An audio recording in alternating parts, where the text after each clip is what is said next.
ओम शांति। तो सभी ने शिविर किया।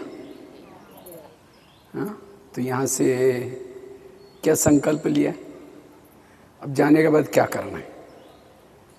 क्योंकि ये कल तो जाने वाले, कब? कल। क्योंकि यहाँ जब अगर प्लानिंग नहीं बनाएंगे तो जैसे थे वैसे जाएंगे, फिर वही धंधा धोरी काम करते रहेंगे। इसके लिए बाबा ने नहीं बुलाया था। ये समय आया 5000 साल के बाद आए हैं, और ये संदेश कई जन्मों में आपने व्रत किया था, उपवास किया था, दर दर में भटके थे, कई गंगा में स्नान किया था। ये सभी कई जन्मों की तपस्या का फल आपको मिला। ये यहाँ आना मैंने कोई साधारण चीज नहीं थी। इसीलिए यहाँ आने के बाद आज तो रात भर नींद नहीं करो, प्लानिंग बना करके जाओ कि अब वहां जाने बाद करेंगे क्या। यहां से जाने बाद अगर आप सेंटर पर नहीं जाएंगे, मुरली नहीं सुनेंगे, धारणाएं नहीं करेंगे, तो इसका मतलब आपने यहाँ करके कुछ भी समझा नहीं। यहाँ कोई घूमने के लिए नहीं आए थे, घूमने का स्थान नहीं है यहाँ, तो कुछ नहीं घूमने जैसा। लेकिन ये भक्ति का फल ज्ञान मिला है, क्योंकि अब युग बदलना है। कान खोल के सुनना, अब युग बदलने वाला है, अब सत्युग चालू आने वाला है। तो हमें लगता है कि हमें भी सत्युग में जाना चाहिए। तो कौन जाएगा? केवल एक दिन सुनने से थोड़ी जाएंगे। उसके लिए यहाँ से तैयारी करके जाना।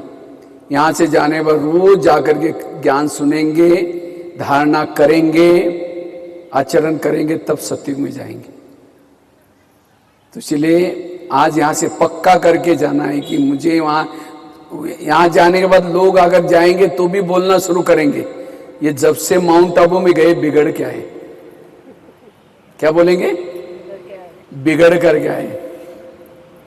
लोग बोलेंगे, लोग इस दुनिया में ऐसे हैं, घोड़े पर बैठने में नहीं देंगे, पैदल चलने में नहीं देंगे। इसीलिए मराठी में कहा होता है, ऐकावे जगाचे करावे मनाचे नहीं। फटाफट मनाचे बोल दे। ऐकावे जगाचे करावे श्रीमताचे। श्रीमत क्या कहता है वो करना है, न मन मत न पर मत। हम 7वीं कक्षा में थे, पढ़ाई करते थे, उस समय हमको एक इंग्लिश में लेसन था। एक बाप और बच्चा गधा खरीद करने के लिए गए। जब गधा खरीद कर गर्मी का महीना था, जगह जगह पर लोग पत्ते खेलते बैठे थे। जब गधा खरीद करके जा रहे थे तो एक जगह पर लोग बोलने लगे, कमाल है, तुम लोगों ने गधा खरीद किया और छोटे बच्चों को पैदल चला रही। बाप को कहा कि आपको शर्म नहीं आती? तो बाप ने क्या किया, उस बच्चे को ऊपर बिठाया, चल पड़े। आगे दूसरे प्रकार के लोग बोले, कमाल है, तुम लोगों को गधे को मारना है क्या? तुम जवान लड़का ऊपर बैठा है और बूढ़े को चला रहे, शर्म नहीं आती? तो बाप क्या हुआ, बच्चा नीचे उतर गया, बाप ऊपर बैठ गया। आगे गए तीसरे प्रकार के लोग बोले, कमाल है, गधे को क्या पैदल चलने के लिए लिया है? दोनों भी बैठ गए, बाप और बच्चा। चौथे प्रकार के लोग बोले, कमाल है, गधे को मारना है क्या? दोनों भी बैठे, शर्म नहीं आती? अब दोनों भी नीचे उतरे, एक रस्सा ढूंढा, एक बांस ढूंढा और उसको बीच में से डाल दिया, गधे के आगे के पांव पीछे के पांव रस्से से बांध दिया और उठा दिया। दोनों भी क्या किया, कंधे पर उठा कर चल पड़े। एक नदी थी, पुल था, तो वहां से जा रहे थे। गधे उल्टा होने से गधा क्या हो गया, परेशानी होने लगी, पांव हिलाने लगा, रस्सा टूट गया। जैसा रस्सा टूट गया, गधा नदी में गिर के बह के चला गया। यह है दूसरे की बातें सुनने से घाटा, अपना खुद का भी दिमाग लगाना है।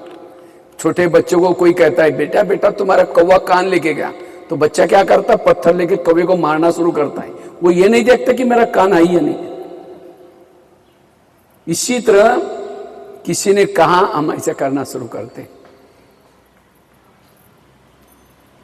इसलिए यहां से पक्का करके जाना, चाहे लोग कुछ भी कहें, लोग कुछ भी बोले, मुझे इस ज्ञान मार्ग में रोज चलना है, रोज की ज्ञान सुनना है। इसको कहते हैं निश्चय बुद्धि विजयंती।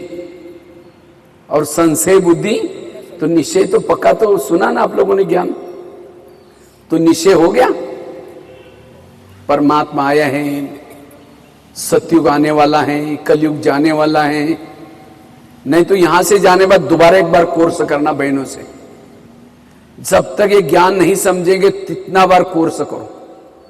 पहले बाबा जो कोर्स करवाते थे, उसी 7 दिन में किसी को चिट्ठी नहीं लिखनी है, पत्र नहीं लिखना है, ऐसे करके 7 दिन, जिसको बाबा कहते तपस्या में बिठाओ, ऐसे कोर्स कराते थे। आप लोगों ने 3 दिन किया, दोबारा यहां से जाने के बाद कोर्स करो, क्योंकि ये कोर्स पूरा ज्ञान का फाउंडेशन है। जिसने कोर्स ही नहीं समझा उसको फोर्स नहीं आता। यहां से तो बहुत लोग आते हैं, हजारों हर साल आते जाते हैं, लेकिन भगवान को वही पहचानते हैं जिन्होंने कोर्स का फोर्स ये ज्ञान को समझा। क्योंकि ज्ञान समझने के बाद उसको एक गिफ्ट मिलती है। क्या गिफ्ट मिलते हैं? तीसरा नेत्र। और जिसको तीसरा नेत्र मिलता है, दिव्य नेत्र मिलता है, वही इस ज्ञान में चलेंगे, सभी नहीं चलेंगे। सबसे महत्व की चीज है तीसरा नेत्र। जिसको तीसरा नेत्र मिलता है उसको दिखता है कि सचमुच परम धाम ऊपर है, परमात्मा कैसे मुझे ऊपर पुकार रहे हैं, कैसे मुझे योग लगाना है, कैसे दुनिया जाने वाले सत्य, उसको दिखाई पड़ता है। जो दिखाई पड़ता है वही ज्ञान में चलेंगे। और जिसके बुद्धि जिसकी घर बनाना है, बच्चों को ये नौकरी कराना है, ये कराना है, कई तो यहाँ इसलिए भी आए, अगर माउंट आबू में जाएंगे तो मेरे बच्चों को अच्छी नौकरी लग जाएगी, मेरा घर में ये हो जाएगा, इसके लिए नहीं करना। ये दुनिया सारी जाने वाली है, ना कोई नौकरी रहने वाले, ना कोई घर रहने वाला, कुछ भी। ये 10-12 साल के बाद कुछ भी दिखाई नहीं पड़ेगा यहाँ। इसीलिए अब वापिस चलना है। ये दुनिया में 3 लोग हैं। कितने लोग हैं? 3 लोग। साकार दुनिया जिसमें हम बैठे हैं, इसके पार चांद सूरज तारांगन के पार अव्यक्त वतन, जब प्रजापिता ब्रह्मा बाबा है, उसके ऊपर आत्माओं का असली घर है, जिसका नाम है परम धाम, शांति धाम, ब्रह्मलोक। ये दुनिया में टोटल आत्माएं 950 करोड़ आत्माएं हैं। 950 करोड़ आत्माएं दुनिया में, उसके अंदर आपकी भी गिनती है। और आत्मा कभी मरती, आत्मा अजर अमर अविनाशी है। और ये दुनिया में 4 युग होते हैं। एक का नाम है सतयुग, दूसरा त्रेता युग, तीसरा द्वापर युग, चौथा कलयुग, जिसका प्रतीक स्वस्तिक देखा है। स्वस्तिका में कितने भाग होते हैं? 4। एक छोटा बड़ा होता है, एक जैसा ही होता है, समान होता है। तो सतयुग है 12.5 वर्ष का, त्रेता 12.5, द्वापर 12.5, कलयुग 12.5। ये 5000 साल का खेल है। जब इस दुनिया की शुरुआत होती है, ये ध्यान से सुनना, आपकी ये कहानी किसी व्यक्ति की, किसी हम लोगों की, ब्रह्मा कुमारी की नहीं, हर एक इंसान की कहानी है। ये दुनिया में की जब शुरुआत होते हैं, 950 करोड़ आत्माओं में से केवल 9 लाख आत्माएं नीचे उतरती ऊपर से, और साकार शरीर धारण करते हैं। और उस समय जब शुरुआत में केवल भारत ही था, और भारत क्या, अखंड भारत, अमेरिका, रसिया, ये सब कोई कंट्री नहीं होती, केवल भारत, अखंड भारत था।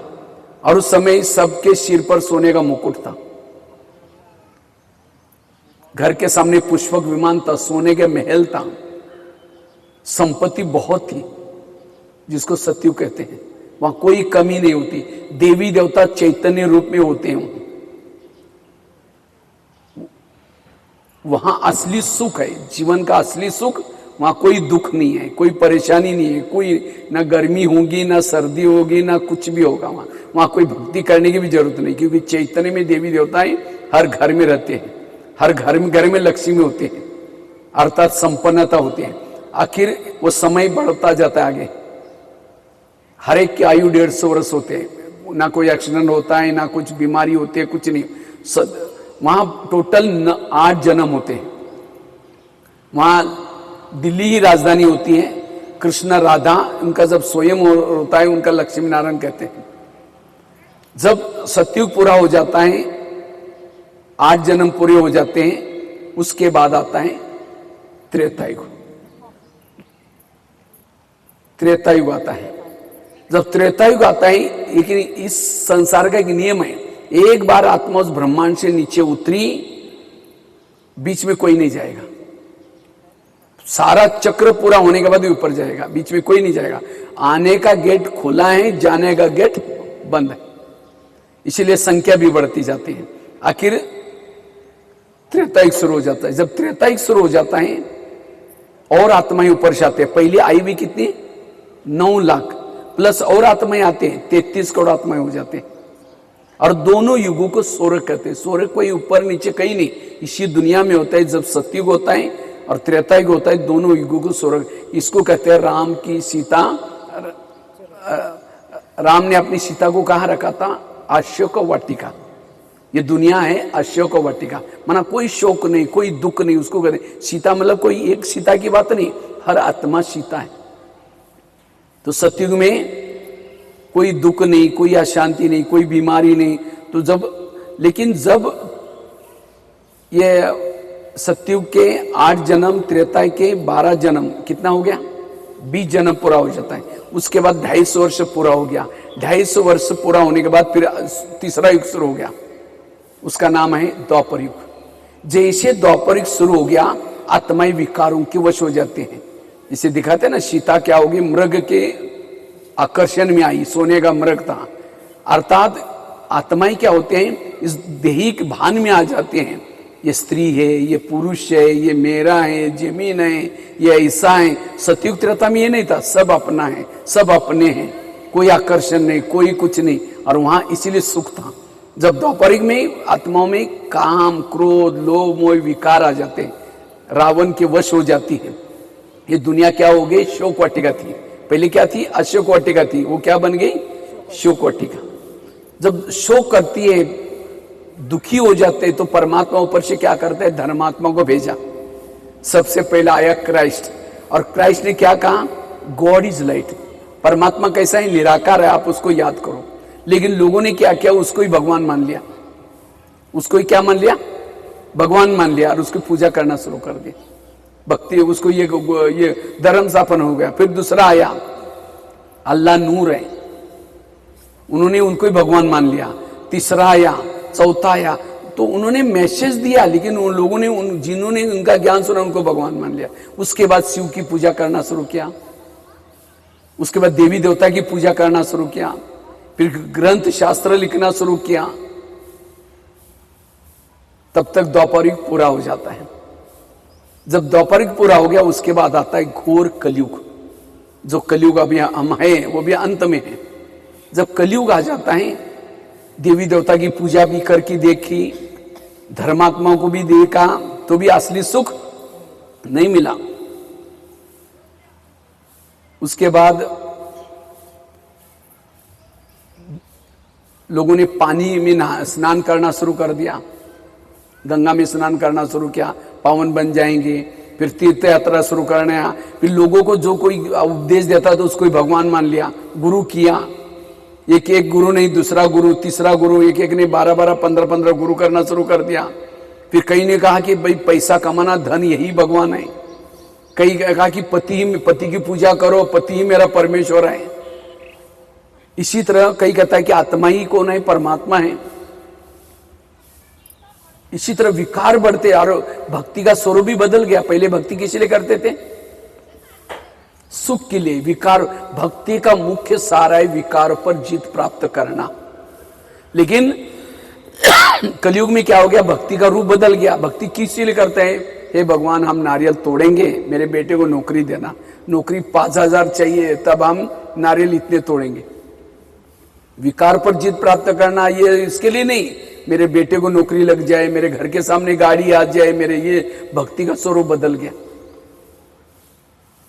आखिर विकार इतना बढ़ते, हर मानव दुखी बन जाता है, परेशान हो जाता है, तनाव, टेंशन में आ जाता है। अपराध आज कितनी भक्ति हो रहा है, लेकिन अपराध क्या हो रहे हैं? बढ़ते जा रहे हैं। क्यों? सुख शांति नहीं है। आखिर परमात्मा ने गीता में वचन दिया था। क्या वचन दिया था? यदा यदाई धर्म से, जब धर्म ग्लानि होगी तब मैं आऊंगा। आखिर परमात्मा अपना धाम छोड़ करके, परम धाम छोड़ करके इस धरती पर आता है। और परमात्मा ने आकर के क्या किया? एक ओम मंडली के नाम से एक संस्था चालू किया। और वहां ये जो ज्ञान आपको सुना रहे, ये कोई मैं अपने मन से नहीं सुना रहा हूं, हमने जो सुना है परमात्मा के द्वारा। ये कोई भी व्यक्ति, भक्ति का फल परमात्मा क्या देता है? ज्ञान। कौन सा ज्ञान? हम कौन है, आप कौन है, हमारे घर कहाँ है, हम कब आए थे, ये देवी देवता कौन है, ये ज्ञान कोई भी व्यक्ति, गुरु, कोई कहीं भी नहीं दिया जाता है। ये ज्ञान परमात्मा सारे संसार के आदि मध्य अंत का सारा ज्ञान देता है। आगे चलकर इस विद्यालय का नाम प्रजापिता ब्रह्मा कुमारी ईश्वरी विश्वविद्यालय रखा। और ये ध्यान से सुनना, ये कार्य केवल परमात्मा 1937 से 2037 तक करता है। कितना साल तक? 100 साल तक, 100 साल तक ये कार्य करता है। अब कितना साल हो गया? 89 साल पूरा हो गया, केवल अब 12 साल बाकी। और इसी समय पर जो जो आत्माएं, ये परमात्मा सारे संसार में हर इंसान तक ज्ञान पहुंचाने की कोशिश करते हैं। कोई सेंटर पर आता है, वहां सुनता है, कोई अखबार में पढ़ता है, कोई टीवी में देखता है। ऐसे करके सारे संसार के हर इंसान तक ज्ञान पहुंचेगा। कई कई के ये तो अपना मन मर्जी सुना रहे, पता नहीं ये कौन सा शास्त्र में तो ऐसी बातें है ही नहीं, हमने को ये सुना ही नहीं। कई सुनेंगे, कोई जुड़ जाएंगे, कोई नहीं जुड़ेंगे। और ये ज्ञान जब सब तक पहुंचता है, कोई ना कोई, जैसे आप लोगों को बुलाया, यहां से कोई आएंगे, कोई कहेंगे पता नहीं कोई, तो ये ज्ञान सब तक पहुंचने के बाद 100 साल के बाद जो ये ज्ञान लेंगे, विकार पर जीत प्राप्त करेंगे, संस्कार अच्छा बनेंगे, फिर एक बहुत बड़ा विनाश हो जाता है। और विनाश होने के बाद सारी आत्माएं परम धाम में जाती है। और परम धाम जाने के बाद फिर क्या होगा आगे? आगे फिर उसके बाद जिन्होंने ज्ञान लिया था, संस्कार अच्छे बनाए थे, वही आत्माएं, अभी तो कितनी आत्माएं हैं? 950 करोड़। कितने लोग हैं? अब 950 करोड़ लोग हैं अभी। उसमें से सतयुग में कितने आते हैं? केवल 9 लाख। ऐसा क्यों हो गया?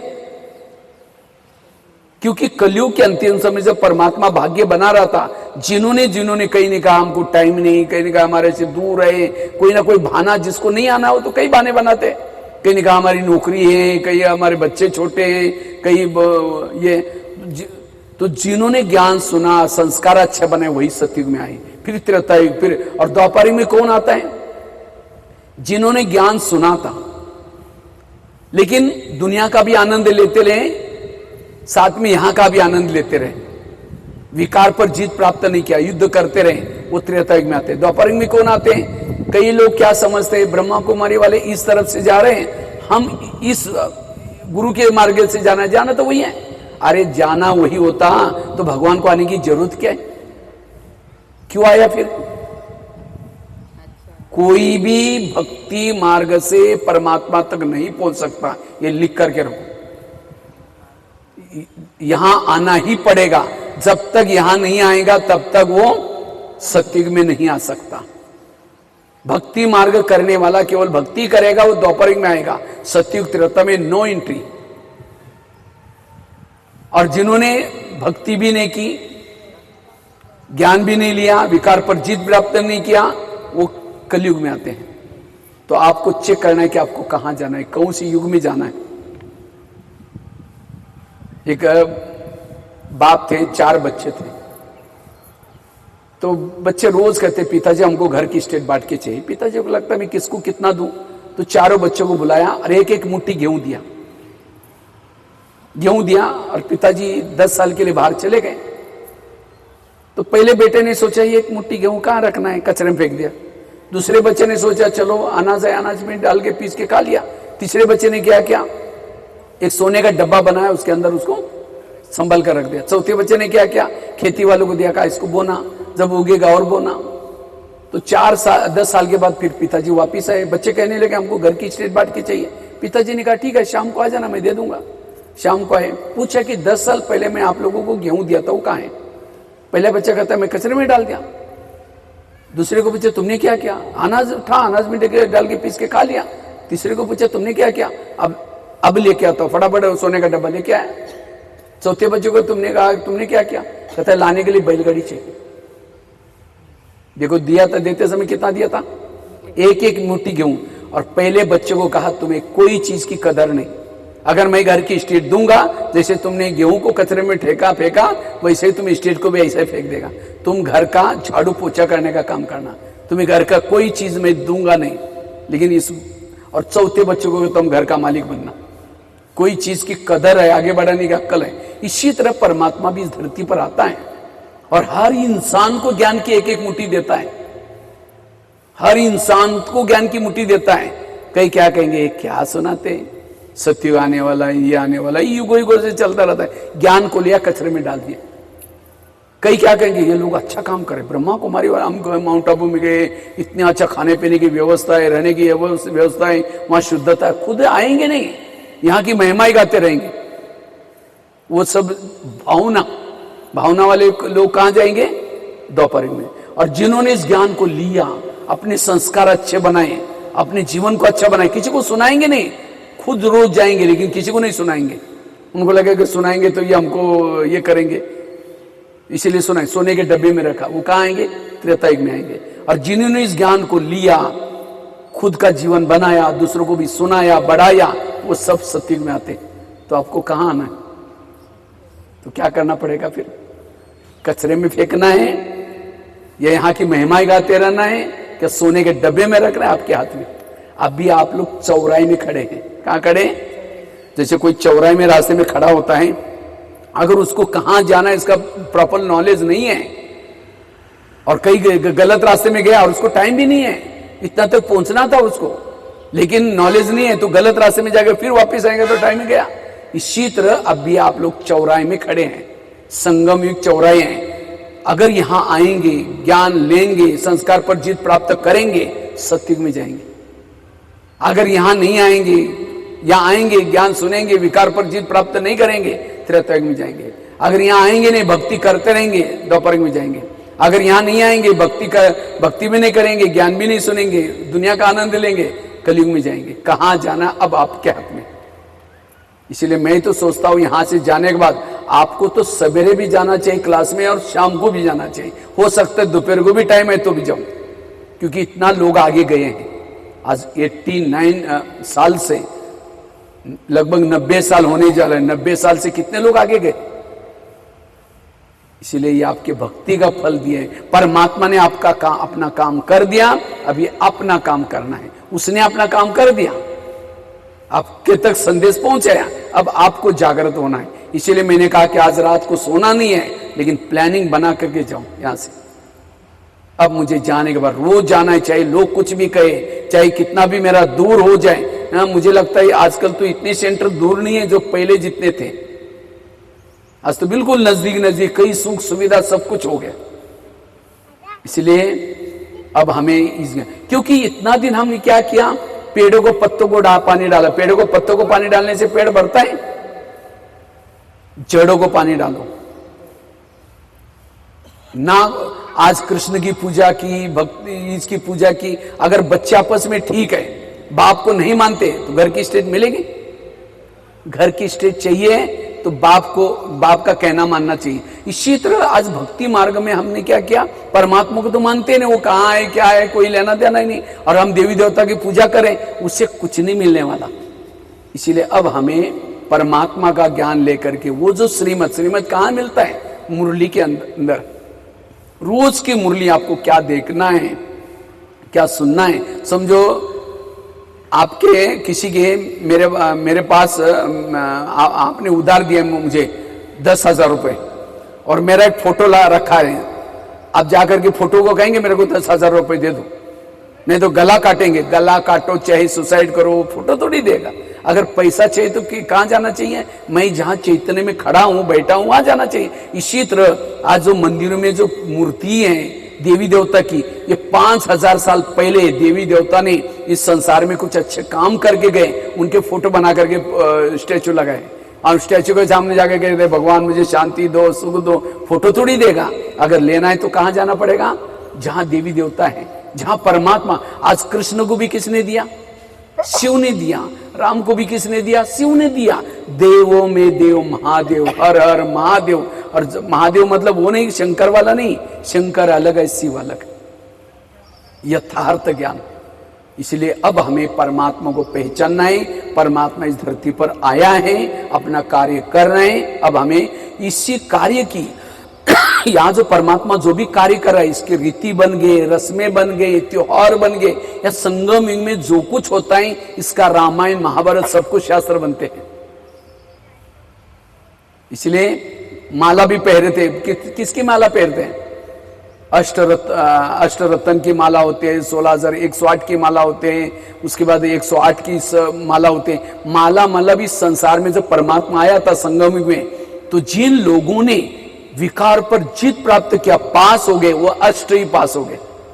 उसके बाद 108 लोगों ने पुरुषार्थ किया था विकार पर।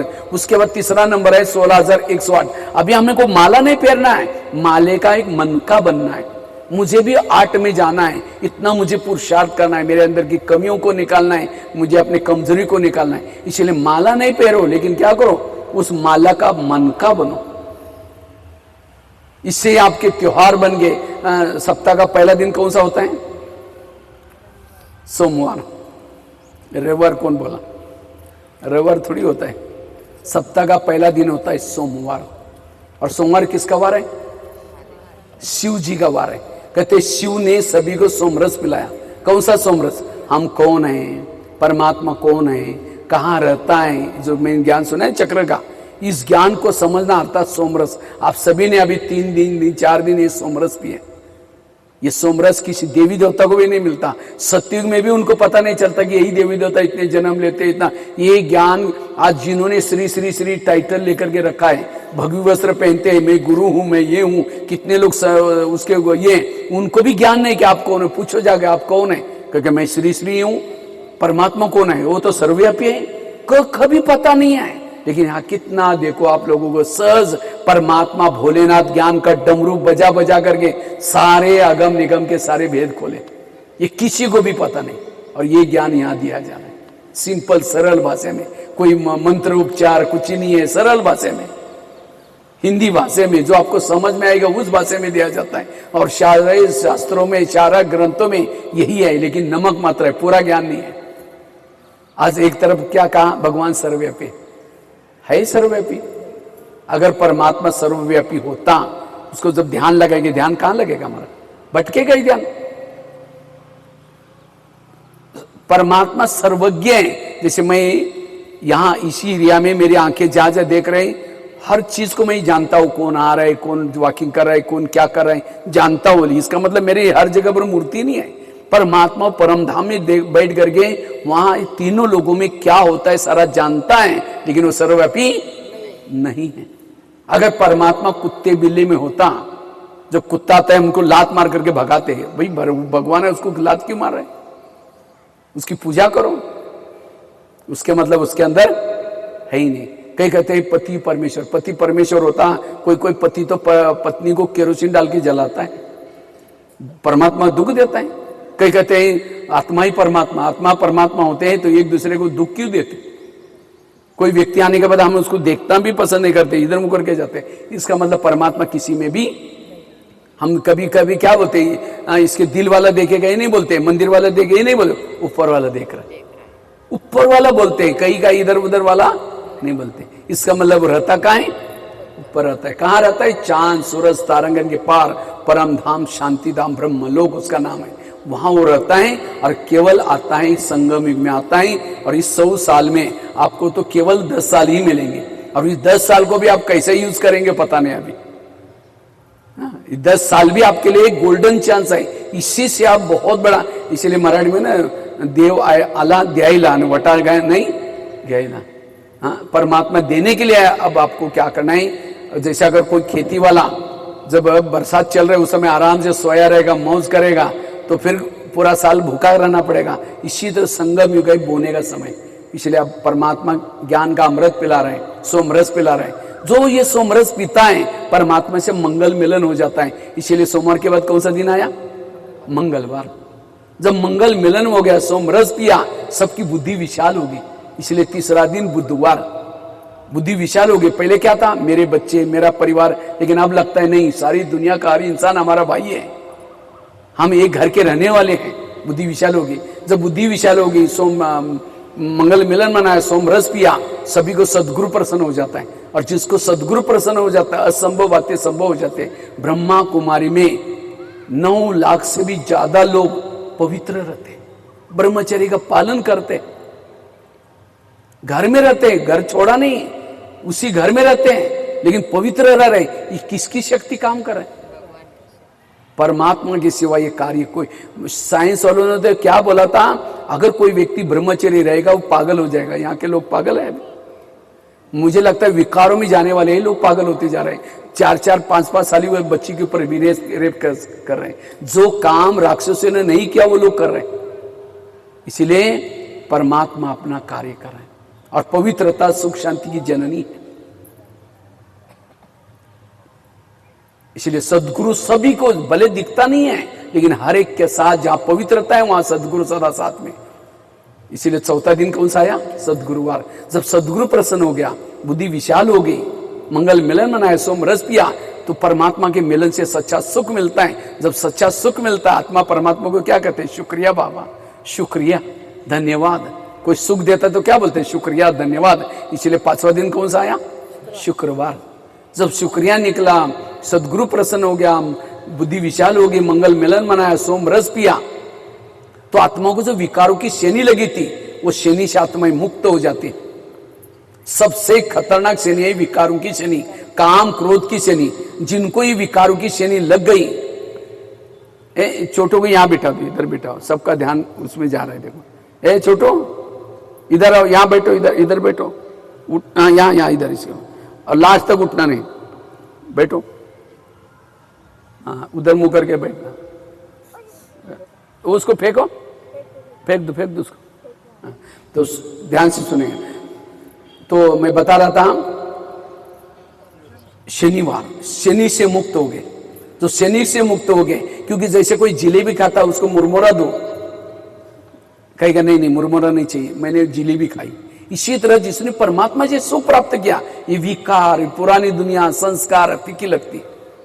शनि से मुक्त हो गए, शुक्रिया निकला, सदगुरु प्रसन्न हो गया, बुद्धि विशाल हो गई, मंगल मिलन मनाया, सोमरस पिया, तो आत्मा इस धरती पर जन्म मरण के चक्कर में फंसी थी, उसे छुट्टी हो गई। इसलिए संडे का दिन, छुट्टी का दिन, सब बच्चे मम्मी पापा के साथ रहते हैं। तो हमारी भी छुट्टी होने वाली है, सब मम्मी पापा के पास ऊपर रहेंगे, घर में जाएंगे। देखो कितना अच्छा दिन बने। सोमवार मंगलवार, कैसा एक एक दिन का भी राज है, एक एक भक्ति। आज निश्चय बुद्धि बनने के लिए आप सोचो कि आज भक्ति मार्ग में सुनते थे वो ठीक है, या ब्रह्मा कुमारी माले में सुनाते वो ठीक है? कौन सा ठीक लगता है?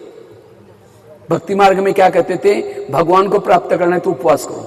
कौन सा उपवास? उप मतलब नजदीक, वास माना रहना, मन बुद्धि से परमात्मा के पास रहना, ये उपवास। लेकिन लोगों ने कौन सा उपवास किया? न खाने पीने का उपवास किया। अब जिस दिन खाएंगे पिएंगे नहीं, और कोई का ये उठाओ, हाँ मैंने खाया नहीं, उठाने के लिए बोलता हूँ और गुस्सा आएगा। इसीलिए मराठी में कहते हैं आदि पोटोबा मंग विठोबा, भूखे पेट भजन ना हो गोपाला।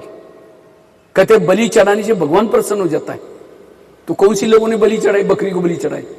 अगर आपको कहेंगे आपकी एक उंगली मुझे काट के दे दो, देंगे क्या काट के? और उस बकरी उसका गला काटेगे क्या? उसको दर्द नहीं होगा? और ये जो बलि चढ़ाते पाप कर्म बढ़ता गया और पापात्मा बनते गए, उसे पुण्य नहीं हुआ।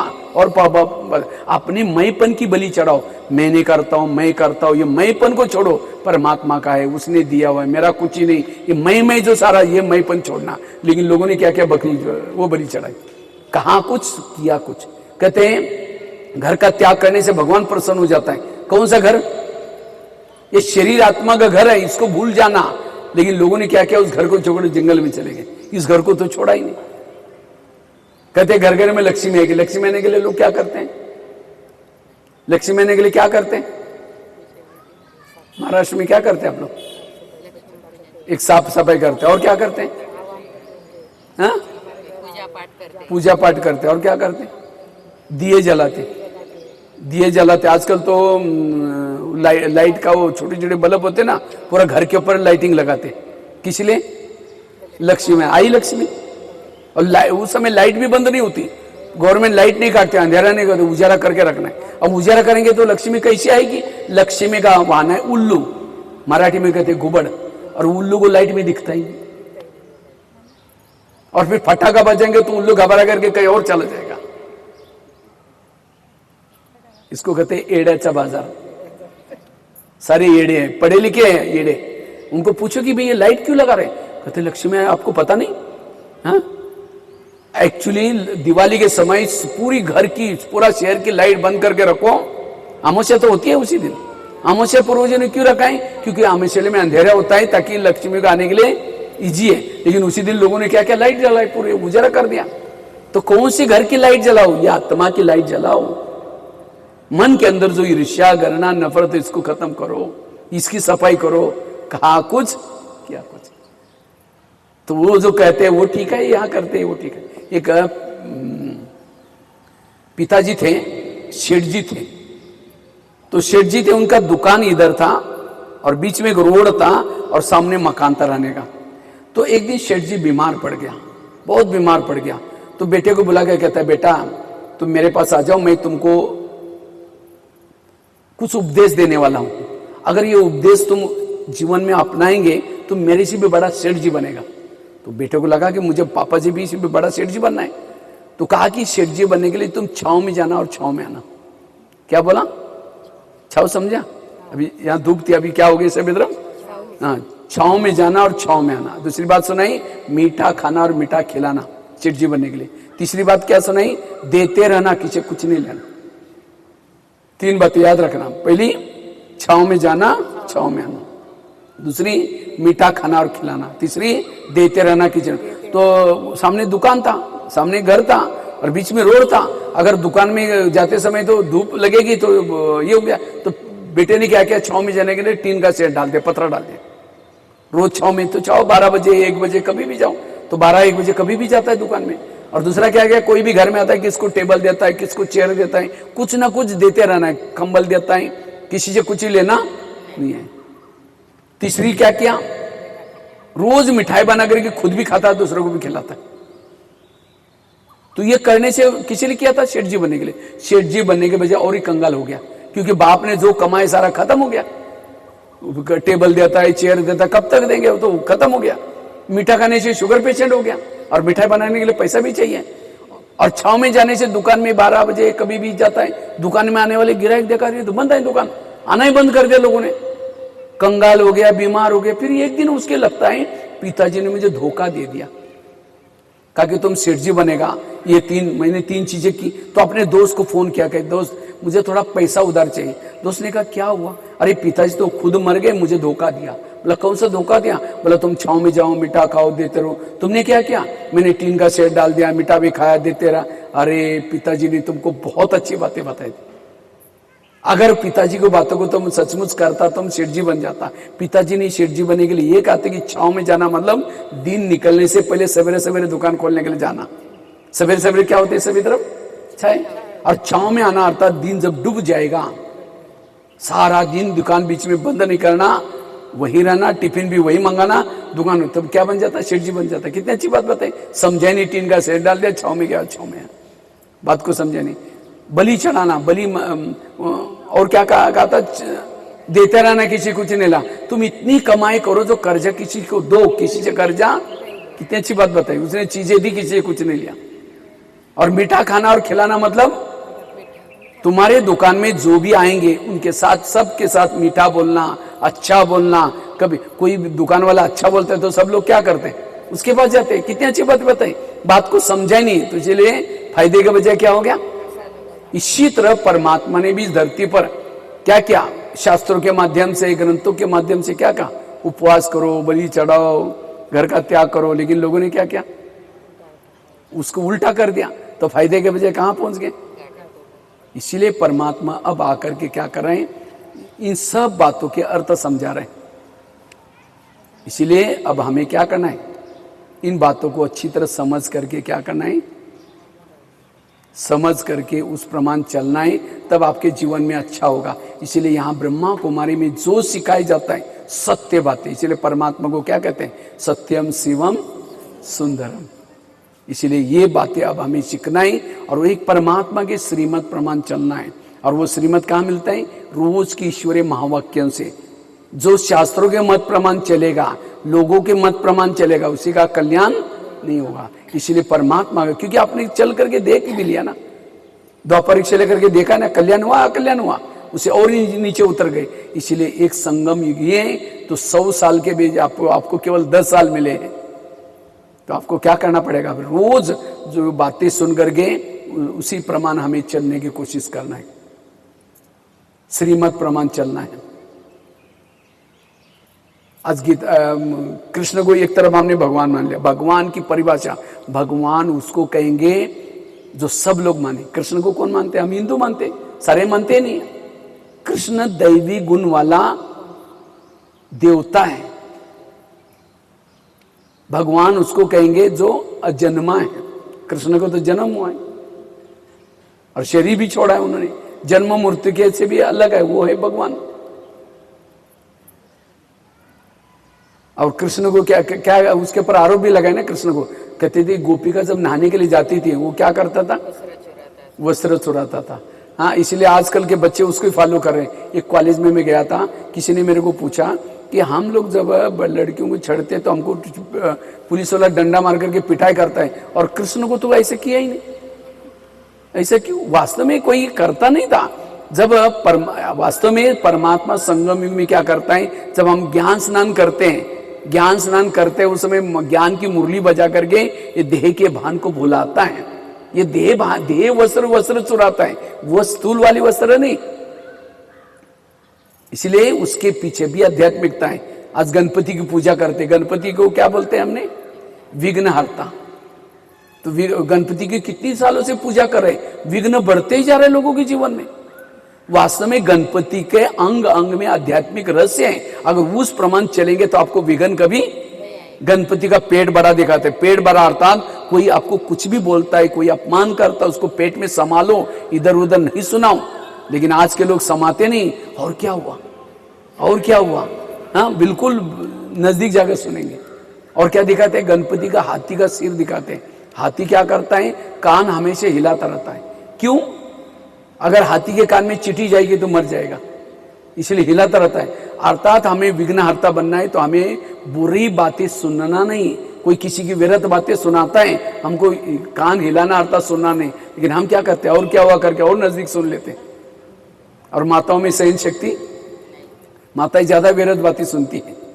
माताएं सहन तो बहुत करती है, पति ने कुछ बोला टक करके थप्पड़ थोड़ी मारेगी, चुप तो बैठेगी।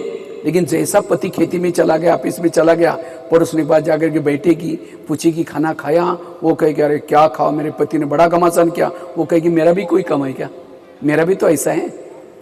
हाँ, फिर अपनी सास की सुनाएंगी, बहू की सुनाएंगी, बेटे की सुनाएंगी। वो जाते जाते वो कहेगी मैं कभी कभी धमकाती हूँ, तुम भी कम नहीं करना, नहीं तो सिर पर बैठेगा। अभी से कंट्रोल में रख। बस वो बातें सुन के ही सारा दिन वही चिंतन चलता है। जब शाम को आता है पानी मांगते, कैसे देंगे? ले तेरे को आता नहीं, गुस्से से पानी दिया, खाना गुस्से से बनाया। ये परचिंतन सुनने से अगर वही बातें पेट में समाती, घर में विघ्न नहीं आता। इसलिए क्या करो? समाने की शक्ति धारण करो। जो समाता है वो सहन करता है। इसलिए विघ्नहर्ता बनो।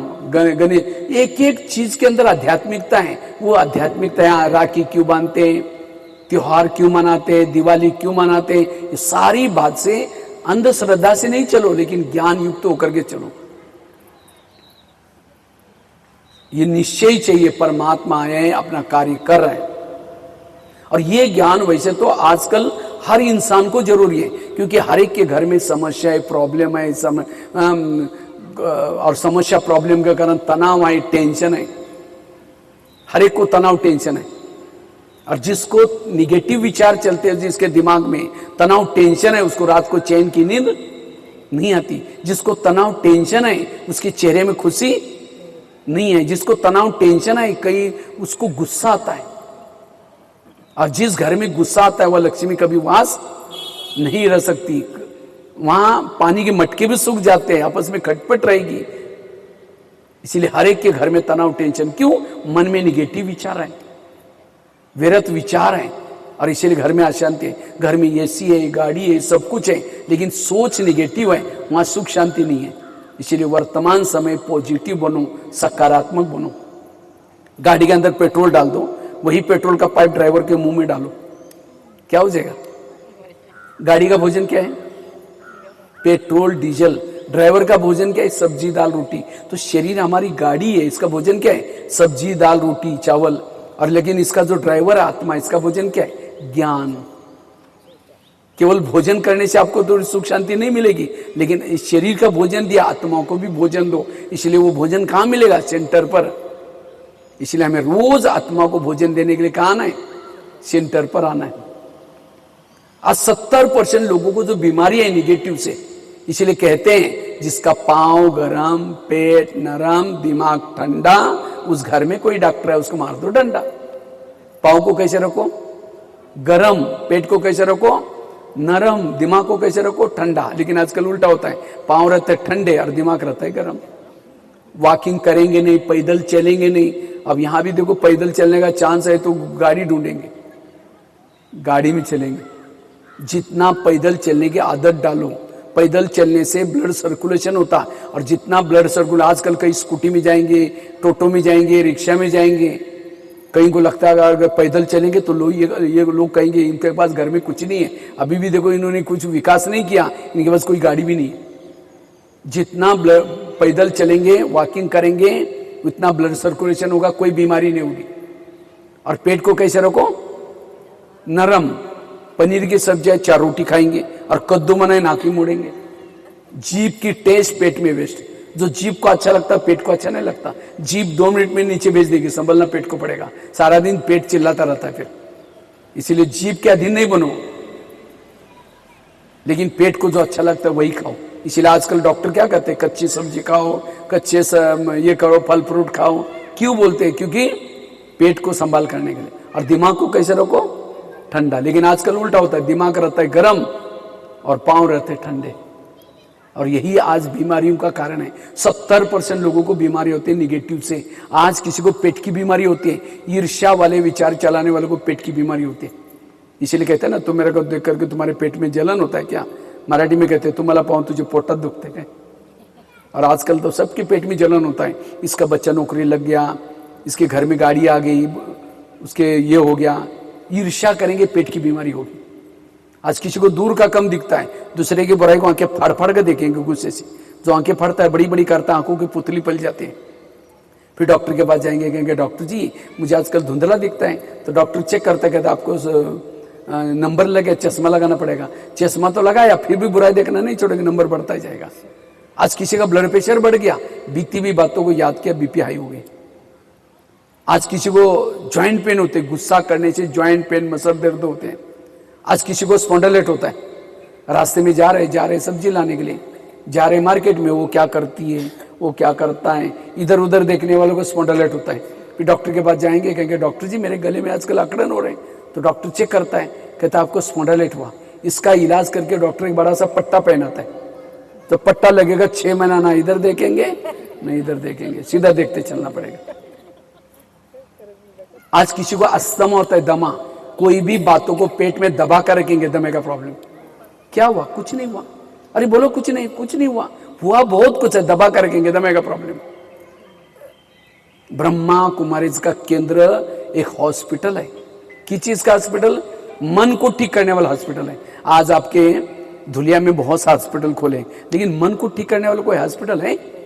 ब्रह्मा कुमारीज का केंद्र। इसलिए हमें रोज वहां हॉस्पिटल में जाना है, मन का इलाज करने के लिए। और जिसका मन ठीक है उसका तन भी ठीक है। आज हर एक को टेंशन है, तनाव है, डिप्रेशन है, क्यों? मन का इलाज करते नहीं। इसीलिए मन को पॉजिटिव रखो, सकारात्मक रखो। और जिनका मन का इलाज है उसका तन भी अपने आप अच्छा रहेगा। आज किसी को शुगर होते, शुगर क्यों होते हैं? शुगर कोई मीठा खाने से नहीं होती। शुगर का कारण टेंशन। क्या टेंशन? मैं इसकी सास हूं, मैं इसका पति हूं, मैं इसकी माँ हूं, मैंने इसको पढ़ाया लिखाया, छोटे से बड़ा किया, और जब इसकी शादी हुई अपनी पत्नी का मानता है, मुझे नहीं पूछता। ऐसे टेंशन से ऐसे केमिकल उतरे, शुगर हो गए। जब शुगर होगी तो क्या करेंगे? मीठा खाना बंद करेंगे, टेंशन में आना बंद नहीं करेंगे। इसलिए बच्चे ने गिलास गिराया, इतना गुस्सा करेंगे, तेरे को अक्ल नहीं, तुम कमा के लाओ तो पता चलेगा। गिलास था 10 रुपए का, गुस्सा करेंगे, हार्ट में प्रॉब्लम आएगा, 10 लाख रुपए का ऑपरेशन करना पड़ेगा। गिलास कितना रुपए का था? 10 रुपए का था, और गुस्सा करने से 10 लाख रुपए का खर्चा करना है। आज ब्रह्मा कुमारी में कभी बहनें बुलाते हैं, यहाँ माता जी थोड़ा रोज आया करो ना। क्या बोलते? बहन जी हमको टाइम कहाँ है। क्या बोलते हैं? हमको ठीक है, या नहीं आएंगे। कोई ना कोई विकार के वश हो जाएंगे, क्रोध के वश हो जाएंगे, कोई अपराध हो जाएगा, जेल में पकड़ कर रखेंगे, जेल में जाने का टाइम है। यहां नहीं आएंगे, कोई तनाव टेंशन में आएंगे, कोई बीमारी होगी, हॉस्पिटल में सोने का टाइम है, कोर्ट कचहरी में जाने का टाइम है, पुलिस स्टेशन में जाने का टाइम है। कोर्ट के सामने देखो 1500 लोग बैठे हुए रहते सारा दिन, उनको वहां टाइम है। और आश्रम में आने के लिए टाइम, ब्रह्मा कुमारी में आओ, कहीं भी जाने की जरूरत नहीं पड़ेगी। ताली तो बजाओ। अगर एक ब्रह्मा कुमारी में आप जाओ, ना पुलिस स्टेशन जाने की जरूरत है, ना जेल में जाने की जरूरत है, ना कोर्ट में जाने की जरूरत है, ना कचहरी में जाने की जरूरत है, ना हॉस्पिटल में। इसलिए, और ये जो मैंने जगह गिनाई, जेब काटने वाली जगह है। ये जो जेल, कितना पैसा खर्च, पूरा घर खाली हो जाएगा तो भी वहां तो खाली कर, वही पैसा ला करके भंडारी में डालो, भविष्य भी अच्छा, वर्तमान भी अच्छा। इसीलिए रोज सेंटर पर जाना, सारी समस्या खत्म हो जाएगी।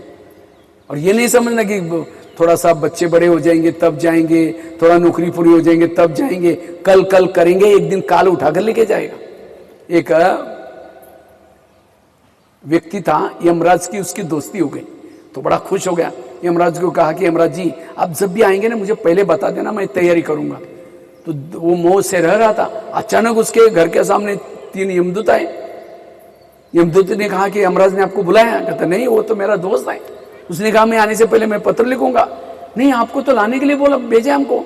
नहीं, मैं आऊंगा। गया ही नहीं। तो यमराज को जाकर कहा कि वो तो कहता आपका दोस्त है और नहीं आएगा। तो यमराज खुद आए। कहते चल। कहता है यमराज जी आप मेरे दोस्त है, आपने कहा मैं पत्र लिखूंगा आने से पहले। कहते तुमको पत्र लिखे थे मैंने 3, बोले एक भी मेरे पास आया।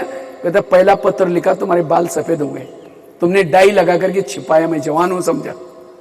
फिर दूसरा पत्र लिखा, तुम्हारे दांत गिर गए, तुमने नकली दांत लगाई, समझा मैं जवान हूं। तीसरा पत्र लिखला, आंखों से कम दिखना शुरू किया, तो भी तुमने चश्मा लगा करके फिर भी सोचा मैं जवान हूं। आए थे 3 पत्र आए, चल अब। इसलिए जो करना अब कर लो,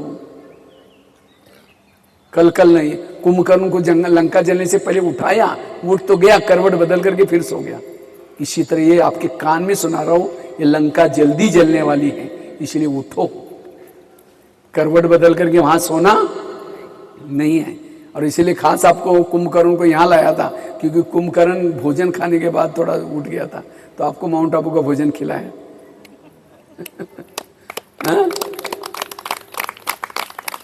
भोजन के उठ तो गए थे ना, अभी डबल भोजन खिलाया, आत्मा का भी भोजन खिलाया, मन का भी भोजन खिलाया। यहां से जाने के बाद सोना, अभी भी 10 साल में कुछ कर सकेंगे, कुछ तो कर सकेंगे। यहां के बाद सोने के बाद सोना। अब मैं जब कभी आऊंगा तो देखूंगा, जो शिविर में मैंने क्लास किया, सारे लोग रोज की हाजिरी चाहिए। मैं कभी आऊंगा ना, चक्कर लगाऊंगा, अचानक आऊंगा तो मैं देखूंगा फिर। हाँ ठीक है। इसलिए बिल्कुल हमें रोज बाबा के पास जाना है और जागृत करना अपने आप को। यह है निश्चय बुद्धि विजयंती, संशय बुद्धि विनाशंती। यह है बाबा के ऊपर पक्का निश्चय। तब समझोगे आपने यहाँ 3 दिन में कुछ समझ के जा रहे, अन्यथा फिर कुछ भी नहीं समझा। मैं कई बार जब जाता हूँ ना, ट्रैवलिंग में जाता हूँ, तो कई भाई बहने क्या करते हैं, हमको मिलते हैं जब बैच हो गया, हम भी ओम शांति में जाते हैं। हमने कहा आप सेंटर में नहीं जाते, वो हम बाबा को मानते हैं। हमने कहा आप अमृतला उठते हैं? अमृतला क्या होता है? मुरली सुनते हैं? मुरली क्या होते हैं? अरे बड़े, बाबा को मानना अर्थात बाबा के श्रीमत प्रमाण चलना। जो श्रीमत प्रमाण नहीं चलता वो बाबा को कैसा मानता है? इसलिए बाबा को मानना अर्थात जो भी रोज मुरली सुनना, सबसे 2-3 श्रीमत का पालन करो पहले। एक तो यहां से जाने के बाद रोज सेंटर पर जाने का पहला नियम है। दूसरा नियम है शुद्ध भोजन। तीसरा नियम है पवित्रता का पालन। बाकी सारे तीन भी करेंगे, बाकी सब आ जाएगा उसके अंदर। ये 3 चीजें तो करना इसमें है ना, ज्ञानेश्वरी में एक पवित्र अनुभव भी। इसलिए निश्चय बुद्धि बन करके जाना है, तनाव टेंशन से मुक्त बनना है। तो मैं खुद निगेटिव हूं या पॉजिटिव कैसा पता चलेगा? अगर सामने से कोई व्यक्ति आ रहा है, उसको देखते रास्ता काट रहे हैं, आप निगेटिव है। आपके पति की कोई महिमा करता है, अरे तुम्हारा पति तो बड़ा अच्छा है, तेरे को क्या पता, तुमने दूर से देखा है, वो तो मैं पूरा लाइफ उसके साथ ही रहती हूँ, वो क्या है मैं जानती हूँ। कई कई तो माताएं क्या बोलते हैं गुस्से से, वो तो राक्षस है राक्षस, मेरे जगह पर कोई और होती तो 10 बार भाग जाती, मैं ही हूं इसीलिए ठीक ही हूं। इसका मतलब आप पति के लिए निगेटिव है। अगर कोई सास की महिमा करता है, अरे तुम्हारे सास तो देवी जैसे, अरे वो क्या ही बुढ़िया मैं जानती हूं, निगेटिव है। एक व्यक्ति के प्रति भी आप निगेटिव, आप दुखी है, तनाव टेंशन में है, आपके दिल में भगवान कभी नहीं बैठ सकता। इसलिए पॉजिटिव बनो, एक व्यक्ति के प्रति भी निगेटिव नहीं, सबके प्रति पॉजिटिव। और वो है असली ज्ञानी, तनाव टेंशन से मुक्त है। आजकल कई डॉक्टर के पास कोई भी पेशेंट जाता है, डॉक्टर क्या कहता है, खुश रहो। लेकिन लोग खुश होने के लिए क्या करते हैं, लाफिंग क्लब में जाएंगे, हाथ ऊपर करेंगे, हाँ हाँ हाँ हाँ करेंगे, घर में आते हैं पत्नी का मुंह देखते चेहरा डाउन हो गया, फिर उसकी खुशी गायब। इसीलिए कोई कैसा भी व्यक्ति सामने आए, मेरी खुशी कभी गायब ना हो जाए। आजकल कई डॉक्टर ये भी कहते हैं आपको खुश रहना है, हेल्थी रहना है, कड़वी चीजें खाना पसंद करो, करेले खाओ, कड़ोनी के पत्ते खाओ। करेले मतलब सब्जी की करेले की बात नहीं, पति ने तंग किया, बेटे ने तंग किया तो भी मुझे कोई संकल्प ना चले, मेरी खुशी गायब, वो है करेले खाना, ये करेले खाओ। कई कहते मेरा सारा ठीक है, बस ये व्यक्ति ये बड़ा खराब है, वही आपके लिए बीमार पड़ेगा। एक व्यक्ति भी मेरे लिए ये नहीं। तो हम पॉजिटिव बने कैसे? पॉजिटिव बनने के लिए सबसे पहली बात है कर्म गति को याद रखना। कर्म गति को याद रखो, मेरे साथ जो कुछ हो रहा है ये सब मेरे ही कोई पिछले जन्मों का हिसाब है। मेरे आसपास के जितने भी लोग हैं, आपको जो आपका परिवार कैसा बना है पता है? आपके परिवार में जो भी बहू आई है, बेटा आया है, पति आया है, सास आई है, पड़ोसनी आई है, वो पिछले जन्मों के कर्मों के अनुसार आए। कोई आपको देने के लिए, कोई आपसे, और ये ज्ञान नहीं है, इसीलिए आज तनाव टेंशन है। कई कहते मैं इसके रास्ते में कभी जाती नहीं, मैंने इसका पूरा ये जन्म में नहीं जाते, कभी तो गए हैं। समझो कोई बहू आई, सास उसको तंग करे, परेशान करे, बहू को तनाव टेंशन आ रहा है, अगर सास और बहू का पिछले जन्म दिखाई जाए तो आज जो बहुआएं पिछले जन्म की सास थी, और जो सास है वो कौन थी? बहू थी। इसलिए कहते ना सास भी कभी बहू थी। इसलिए इस कर्म गति को समझना। एक बहुत सुंदर एक कहानी में सुनाता हूं, ध्यान से सुनना, मैं प्रश्न पूछूंगा, इससे आपको बहुत, आपके घर में कोई प्रॉब्लम क्यों आते है उसका कारण आपको पता चलेगा। एक आगरा में एक पति पत्नी रहते थे, बहुत गरीब थे, झोपड़पट्टी में रहते थे। उनके पास एक मेहमान आया, वैसा वो मेहमान दिल्ली में खरीदारी करने के हिसाब से आया था। लेकिन जब वो दिल्ली में आया था, दुकान बंद थे। अब उसको लगता है बैठे बैठे मैं क्या करूं, मैंने कभी आगरा गया नहीं, देखा नहीं, चलो मैं आगरा घूम के आता हूँ। व्यापार आगरा देखने के लिए गया, सारा दिन उसने आगरा घूम के देखा, लेकिन रात को सोने का प्रॉब्लम हो गया। जिस होटल में जाता था, जहां भी जाता था, सब कहते भाई हमारे होटल बुक है। और उसको लगता रात को कहाँ सो जाओ, अगर कहीं बस स्टैंड पर सो जाओ बैग चोरी हो जाएगी, कहीं स्टेशन पर सो जाओ तो भी चोरी हो जाएगी। अचानक उसको याद आए मेरे गरीब पति पत्नी, चलो उनके पास जाता हूँ। रिक्शा करके गया, वो तो बड़े खुश हो गए, इतना बड़ा व्यापार है, खिलाया पिलाया, चाय पानी दिलाई। सोने से पहले उसने अपनी बैग खोली। जब बैग खोली तो गरीब की पत्नी की नजर बैग में गई, देखा इसके पास 50 के, 100 के, 500 के बहुत सारे बंडल है। उसको लगता है 2-4 बंडल हमको मिल जाए तो हमारी गरीबी क्या हो जाएगी, दूर हो जाए। रात भर उसको नींद नहीं है, 12-1 बजे बाहर गई, बड़ा सा एक पत्थर लाया, वो बैग सिराने लेके सोया था, वो पत्थर सीधा उसके सिर में मार दिया। उसका तो मर्डर हो गया। पति की नींद खुली, पति कहते ये क्या हो गया, कहता हमारी गरीबी दूर हो गई। कहा ये बात किसी पुलिस वालों को पता चलेगा, लोगों को, कहते किसी को पता ही नहीं चलने देगा, अब इसको जमुना नदी में डाल देते। रात को 2 बजे उन्होंने उस मुर्दे को बोरी में डाला, पीछे जमुना नदी फेंक करके वापिस आए, किसी ने नहीं देखा। जैसे घर में आए तो घर में आने के बाद देखा खून ही खून लगा था। उनको लगा किसी को पता न चले, रातों रात उन्होंने खून के दाग भी मिटाए। उन्होंने खून के दाग तो मिटाए, लेकिन कर्मों में पड़े हुए दाग को कोई मिटा। इसलिए भजन है ना, कर्म का लेका मिटे न भाई, लाख करे कोई। उन्होंने उसी पैसे से एक प्लॉट लिया, मकान बनाया, दुकान खोला, गहने बनाए, गाड़ी खरीद, गरीबी दूर हो गई। उनके बच्चे नहीं थे, दोनों ही थे। तो कुछ साल के बाद एक बच्चा हो गया, और एक ही बच्चा था, खिलाया पिलाया, कलेक्टर बनना जितना पढ़ाया, अचानक उसको टाइफाइड हो गया। उनको लगता है बच्चे को कुछ ना हो जाए, बड़े से हॉस्पिटल में इलाज किया, बहुत खर्चा हुआ। उस खर्चे के पीछे उन्होंने गहने बेचे, बच्चा ठीक नहीं हुआ, गाड़ी बेची तो भी इलाज किया तो भी ठीक नहीं हुआ, दुकान चालू किया तो उसको भी बंद किया, लास्ट में मकान भी बेचा। तो एक दिन वो बच्चा कहता है पापा जी आपने को जो मिला था पैसा खत्म हो गया, अब मैं जा रहा हूँ, बच्चा मर गया। तो बच्चा कौन था? जिस व्यापारी को मारा तो वही। तो ये आपको क्यों सुनाया?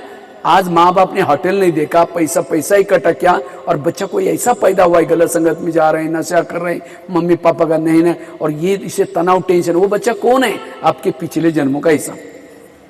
और ये ज्ञान नहीं है। इसीलिए आज हम कहते ऊपर वालों को देखे गए, भगवान तुमने भी आंखें बंद किया क्या, मेरे साथ क्या हो रहा है? जो कुछ हो रहा है आपके पिछले जन्म, वर्तमान के मेरे प्रॉब्लम मेरे ही कोई कर्मों का परिणाम है। और ये ज्ञान आपको रोज आश्रम में मिलता है। जब ये ज्ञान सुन के आएंगे, घर में कोई किसी ने गाली दी, अपमान किया, कोई आपको फर्क नहीं हुआ। इसलिए यहाँ के सबके चेहरे कैसे हैं? खुश है। क्यों? सब जानते हैं हिसाब किताब, इसलिए सबके चेहरे यहाँ खिले हुए। ये रस है, क्योंकि रोज हम मुरली सुनते हैं, सवेरे 4 बजे उठते हैं, मेडिटेशन करते हैं। आप भी वो घर में करेंगे, आपका भी चेहरा खिला हुआ रहेगा। इसीलिए मैं आपको बार बार कह रहा हूं कि आप रोज अमृत वाला उठना और साथ में मुरली सुनना, ये 2 भी श्रीमत का आप पालन करेंगे, सब आपकी समस्या सब खत्म हो जाएगी। उसके लिए कोई भी बहाना नहीं देना। इसीलिए कर्म गति को समझना। दूसरी बात है, जो हुआ अच्छा हुआ, जो हो रहा अच्छा, जो होगा वो भी छोटो।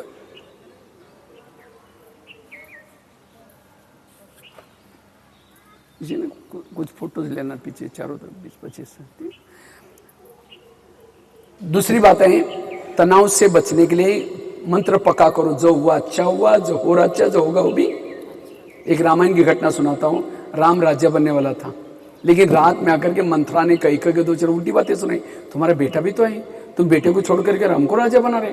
और ये बातें सुन करके राम को राजा बनाने के बजाय 14 वर्ष वन में भेजा। सीता गई, लक्ष्मण गया, तीनों भी चले गए। इसलिए व्यू के कारण दशरथ ने प्राण त्यागा। खाने का प्रॉब्लम, सोने का प्रॉब्लम, घास में सोए, किसके कारण? मंत्रा के कारण। तो मंत्रा को जो भी देखेगा उसकी भावना अच्छी चली बुरी चली। मैं खुद जब रामायण देखता था, मंत्रा को देखते मैं कहता था इस बढ़िया को भगा, उसको नहीं देखना।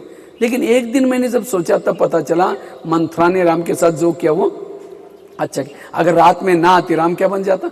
राजा। राजा बनता तो जंगल में नहीं जाता, सीता की चोरी ना होती, रावण को ना मारता। रावण को ना मारता, राम की महिमा कोई नहीं गाता। राम की महिमा किसके कारण? मंत्रा के कारण। इसी तरह हर एक के घर में, हर एक के आसपास में, ऑफिस में भगवान 1-2 मंत्रा रखी। लेकिन आज हमारा तनाव, टेंशन वही मंत्रा। इसलिए यहां से अभी पक्का करके जाना, मेरी कोई भी मंत्रा पूरी नहीं है। सब मेरे लिए, आज तक जिन्होंने मेरे साथ गलत काम किया, गालियां दी, सबके पीछे कल्याण था। अगर वो गालियां ना देते, स्नेह प्यार करते, आप यहां ना आते, तो जो हुआ अच्छा हुआ। इस मंत्र को पक्का करना। तीसरी बात, रोज सवेरे 3 चीजें करना। अमृतवेला का योग, दूसरा सेंटर तक पैदल वॉकिंग करना, और तीसरा रोज की मुरली सुनना। जो ये 3 चीजें करेगा उसको कभी भी तनाव, टेंशन नहीं आएगा। उसको किसी के भी दोष दिखाई नहीं पड़ेंगे। 1-2 महिलाएं थी। एक महिला रहती थी 2 मंजिल पर, दूसरी रहती थी नीचे के मंजिल पर। 2 मंजिल वाली क्या करते हैं, रोज अपने घर की खिड़की से पड़ोसनी के छत पर देखती है, तो छत पर वो कपड़े सुखाते हैं। उसके कपड़े देख करके पति को बुलाती है, कहती इसको कोई अक्ल नहीं, कितने गंदे कपड़े हैं, कितने मैले, जाओ पूछ के आओ। वो 2 मंजिल वाली महिला पति को बुला करके कहते हैं जाओ पूछ के आओ। पति कुछ नहीं बोलता, रोज बुला करके कहते जाओ पूछ के आओ। एक दिन जब उसने उसी खिड़की से देखा तो पड़ोसनी के कपड़े अच्छे दिखने लगे। फिर पति को बुलाया, कहते आज इसको कैसे अक्ल लगी, कितना अच्छा धुला के, जाओ पूछ के आओ। पति धीरे से मुस्कुराता और कहता है आज सवेरे सवेरे मैंने अपने घर की खिड़की के कान साफ किए, शीशे साफ किए। समझ में? ताली नहीं बजी। उनकी खिड़कियां गंदी थी, इसलिए कपड़े कैसे देखते थे? इसी तरह दोस्त क्या पड़ोसनी का, खुद का है, खुद का। इसी तरह जिस दिन आप अमृतवेला नहीं उठेंगे, सेंटर पर नहीं आएंगे, वॉकिंग नहीं करेंगे, आपकी बुद्धि मैली रहेगी, और उसी मैली खिड़की से जिसको भी देखेंगे सब गलत नजर आएंगे, और यही तनाव, टेंशन का कारण है। इसीलिए रोज अपने खिड़की को, तो कौन कौन साफ करता है हाथ खड़ा करो? 1-2 रोज सेंटर पे जाते हैं? हाँ चलो रुको, जाओ रुको। हाँ, बाकी नहीं जाने वाले कौन कौन है? खिड़की में सप्ताह में एक नहीं, रोज साफ करना है। ऐसा नहीं कि गुरुवार के गए फिर अगले गुरुवार, ये नहीं। कौन कौन पहली बार कौन कौन आया हाथ खड़ा करो? सब पहली बार। तो अभी यहाँ से जाने पर सबको क्या करना है? खिड़की मतलब घर की नहीं तो अभी मैं पिछले साल नेपाल गया था, वहाँ 3 दिन का योग की भट्टी थी मेरी। तो मैंने ये खिड़की वाली बात पहले दिन सुनाई, दूसरी दिन 2-4 माताएं क्लास में आई नहीं, तीसरी दिन आई। बहनों ने कहा अरे कल क्यों नहीं आई थी, इतनी अच्छी क्लास थी। कहा कि परसों भैया ने कहा ना खिड़कियां साफ करो, हम खिड़कियां साफ करने में लगे थे इसीलिए नहीं आए। मैंने कोई घर की खिड़की नहीं बोली। कभी कभी हम ज्ञान को भी उल्टा करते, पता ना, उपवास करो तो कौन सा उपवास किया, बलि चढ़ो तो कौन सी। एक भाई ज्ञान में चलता था, ब्रह्मा कुमारी में आता था 6 महीने से। तो एक बार होटल में गया, होटल में जाकर समोसा मंगाया। समोसा जानते हैं ना, मैदे को बेल करके आलू को मसाला बना करके भरते तलते। तो 1 किलो समोसा मंगाया, मैदे का छिलका ऊपर का फेंकता है, मसाला खाता है। तो मैनेजर ने बोला कि तुम मैदा पसंद नहीं करते? कहता पसंद तो करता हूँ, लेकिन आजकल मैं ब्रह्मा कुमारी भी जाता हूँ, उन्होंने कहा कि बाहर का नहीं खाना, इसलिए बाहर का निकल करके अंदर का खाना। बाहर का न खाना मतलब दूसरे का हाथ का बना हुआ न खाना। इसलिए होटल पर बोर्ड क्या लिखा है, होटल, हो सके तो ऐसे टल। इसलिए रोज खिड़की को क्या करेंगे, साफ करेंगे, तो कभी भी तनाव टेंशन नहीं आएगा। 3 बातें सुनाई। पहली बात बताई कर्म गति को समझना, दूसरी बात बताई जो हुआ अच्छा हुआ, तीसरी बात बताई रोज खिड़की को साफ करना। एग्जाम्पल भी दिया है। और लास्ट की एक बात सुना करके मैं पूरा करता हूं। अगर तनाव टेंशन से बचना है, पॉजिटिव बनना है, सुखी बनना है, निगेटिव बात को क्या बना दो, पॉजिटिव। बुराई को क्या बना दो, अच्छा है। समझे, यहां से घर में जाएंगे, जाते हैं लोग कहेंगे हाँ ओम शांति में गए, 8 दिन वही लगाया, पैसा करके वहीं जाकर के वहीं रहो। अब ये जाते घर में ये बातें सुनते तुरंत टेंशन आएगा। इसलिए पहले से पक्के करके जाओ, मैं इतनी अच्छी श्रेष्ठ महातीर्थ से वापिस जा रही हूं, जाते ही मेरी पूजा होगी। अगर कोई देवी की पूजा है तो देवी क्या करते, तो आपको भी कोई बोलना शुरू करेगा, आप भी क्या दो वरदान, मतलब हाथ से नहीं दो और चिढ़ जाएंगे। बड़ी देवी बन के शक्ल देख ले आने में, मन से कहो कि बाबा इनका कल्याण करना। हम माउंट आबू में क्या वंडरफुल बातें, पूरा 21 जन्मों का सीख क्या है, इनका भी कल्याण करना। अगर ये भी वहाँ आश्रम में आते, शिविर में आते, इनको कितना तनाव है, कितना गुस्सा आता है, कितना दवाई खाना पड़ता है, वो आपको बोल रहे लेकिन आप पॉजिटिव ले रहे। हाँ, उनको लगेगा में कुछ बदलाव आया। तो निगेटिव को क्या बनाना, पॉजिटिव बनाना।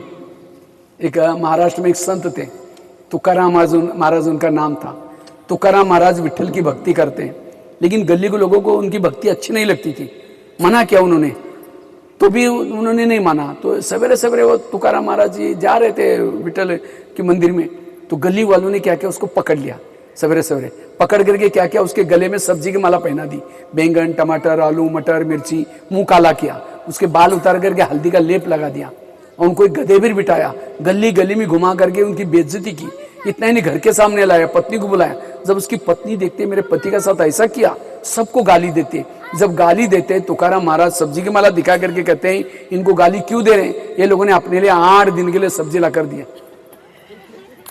निगेटिव को क्या बना दिया, और कहा इनको गाली मत देना। जब हमारी शादी हुई थी समय बारात नहीं निकली थी, ये लोगों ने पूरी गांव में हमारी क्या निकाली, बाराती। बाराती वालों को चाय पानी पिलाना, गाली मत देना। और कहा इनको गाली मत देना। जब हम मुझे घुमाने के लिए लेके गए थे, धूप बहुत तेज थी, और तेज धूप में लोगों ने पाँव में कुछ नहीं पहना था, इन सबके पाँव में छले फोड़े आएंगे, मुझे कुछ नहीं हुआ, मैं आराम से पर गधे पर बैठा था। और कहा इनको गाली मत देना। जब मुझे घुमाने के लिए लेके गए थे, मेरे सिर में फोड़े हो गए थे, लोगों ने हल्दी का लेप लगाया। हल्दी तो एंटीबायोटिक का काम करते, अब ठीक हो जाएगा। बुराई को क्या बनाया, ऐसे नहीं कि अंदर जाकर के बंदूक लेकर के सबके मर्डर करते। अगर टाकीचे घाव सोचले सिवाय देवपन इतना। इसलिए सहन करने की शक्ति को अपनाना, और सहन शक्ति कई कहते कब तक सहन करना है, कब तक, तब तक जब तक ऊपर नहीं जाएंगे तब तक। बड़ा बनने के लिए सहना पड़ता है, और माताओं में सहन शक्ति थोड़ी कम है, लेकिन आप पॉजिटिव रहेंगे, मुरली सुनेंगे, ज्ञान सुनेंगे, अपने आप सहन शक्ति आएगी। ठीक है। तो ये वर्तमान समय अगर मानसिक रूप से स्वस्थ रहना है, शरीर के रूप से भी स्वस्थ रहना है, इस ज्ञान की आवश्यकता है। ठीक है। तो वर्तमान समय परमात्मा है, युग बदल रहे हैं, सब पूरी हिस्ट्री आपको सुनाई, तो आपको कचरे में फेंकना है, क्या करना है, आपको यहाँ से पक्के करके जाना है। और यहाँ से जाने के बाद 2 टाइम पर जलना है पक्का ज्ञान में, तो आप हेल्दी वेल्दी और हैप्पी बन सकेंगे। ठीक है। ओम शांति।